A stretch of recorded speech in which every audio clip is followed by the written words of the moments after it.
Writing a book is quite an achievement, and now a Sioux Falls woman can say she's accomplished that for the first time.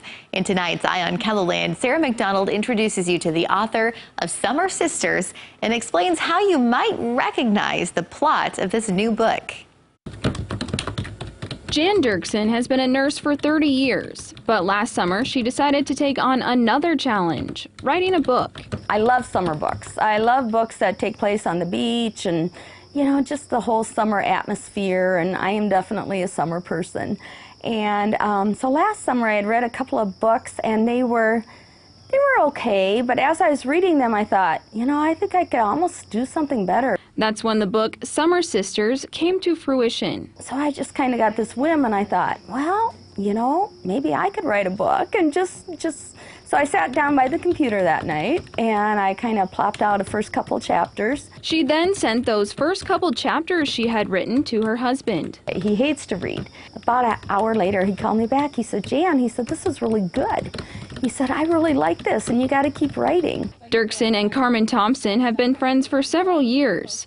Dirksen sent some of her writing to her as well. She would email over what she had done, and I could so easily get immersed in it, and I could visualize everything.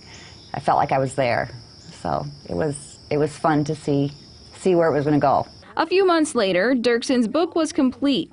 She decided to do direct publishing through Amazon. All of a sudden, I just thought, okay, I'm sending it off to the publisher and we'll see what we get. And then at the end of February, all of a sudden, one day in the mail, I get this book, and it's my book, and I feel like I've given birth or something. It was kind of a big deal.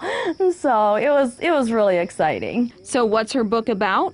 Well, it's a fiction book with a lot of it taking place right here in South Dakota. The premise of the book is that my sister and I decide to spend the summer in Yankton. Supposedly our parents have a cabin there at Yankton that has not been used for a while. Two of the characters are basically based on my husband and myself. If you know us, we're pretty recognizable.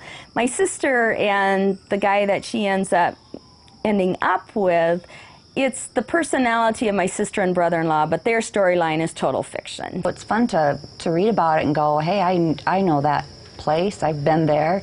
Oh, I know what she's talking about there. Dirksen has lived with her family in Sioux Falls for about 40 years.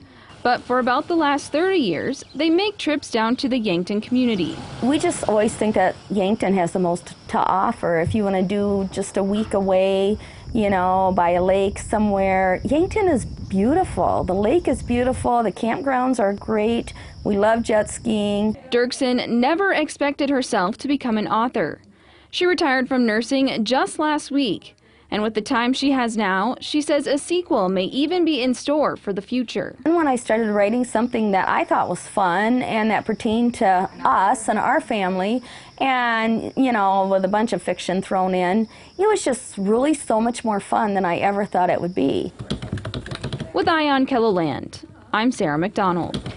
Congratulations, what an achievement. Now, Dirksen says you can find her book on Amazon and also at Pied Piper Flowers and Gifts in Yankton. You can also get it at Zanbro's here in Sioux Falls.